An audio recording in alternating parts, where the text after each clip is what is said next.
बिस्मिल्लाहिर्रहमानिर्रहीम। अस्सलाम वालेकुम मौज़िज़ सामीन, आप देख रहे हैं फॉरेन इमिग्रेशन का यूट्यूब चैनल और मैं हूं आपका होस्ट उस्मान। मौज़िज़ सामीन, हम आपसे बात करेंगे चंद एक विजिटर वीज़ा की अपडेट्स के हवाले से। जैसे कि बहुत सारे लोग ये क्यूरियस हैं कि कनाडा ने वाकई विजिटर वीज़ा के ऊपर तो जो उनकी एलिजिबिलिटीज़ थी, जिसमें एक फंडिंग और दूसरा पर्पस ऑफ विजिट के ख़त्म कर दी हैं या इसके ऊपर उन्होंने थोड़ी बहुत रिलैक्सेशन दी हैं। तो आपके लिए जानना बहुत ज़रूरी है कि कनाडा ने अभी तक कोई भी इस तरह की ऑफिशियल अनाउंसमेंट नहीं की कि उन्होंने ये दो एलिजिबिलिटीज़ को कम किया है, ख़त्म किया है।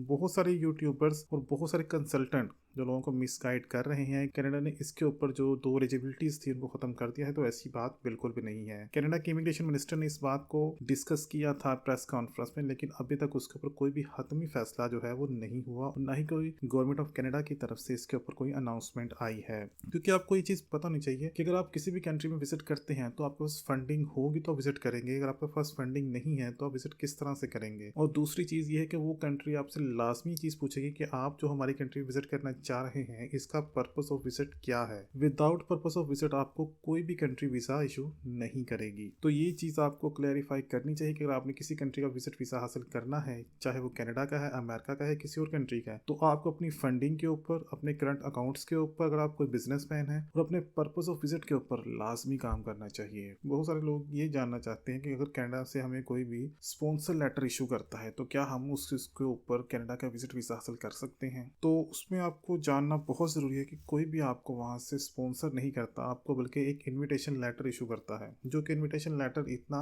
पर्पसफुल नहीं होता, उसके इतनी ज़्यादा वैल्यू नहीं होती, क्योंकि आपको फिर भी अपनी जो है फाइल के ऊपर काम करना पड़ता है, अपना पर्पस ऑफ विजिट और अपनी फंडिंग को मजबूत करना पड़ता है। और इसमें एक क्यूरी और पूछते हैं कि क्या हमारा जो इनविटेशन या स्पॉन्सर लेटर हमें मिलता है, क्या वो कंपनीज की ऑफर लेटर की तरह ही होता है। तो ये कॉमन सी चीज़ है, एक ऑफर लेटर कंपनी की तरफ से और एक स्पॉन्सर लेटर या इनविटेशन लेटर जो आप लेते हैं उसमें बहुत सारा फ़र्क होता है। एक कंपनी आपको प्रॉपर तरीके से हर एक चीज़ ऑफर करती है, जिसमें कि उसकी सबसे पहले pre plan job, salary plus accommodation and आपको ट्रांसपोर्टेशन प्रोवाइड करती है। जबकि कोई भी अगर आपको वहाँ से इनवाइट करेगा आपका फ्रेंड, तो सबसे पहले इमिग्रेशन ऑफिसर ये देखता है कि उसके पास कितनी स्पेस है। अगर वो खुद रेंट आउट है, उसके पास एक कमरा है, अगर उसकी फैमिली है, उसके पास 2 रूम्स है रहने के लिए, तो हाउ कैन यू मैनेज। वो सबसे पहले ये चीज़ चेक करते हैं कि आप किस तरह से मैनेज करेंगे। तो वो स्ट्रेट फॉरवर्ड, अगर उनके पास अकोमोडेशन इतनी कम है तो वो आपको वीज़ा कभी अप्रूव नहीं करेंगे। इसलिए इनविटेशन लेटर या स्पॉन्सर लेटर की तरफ मत जाएं,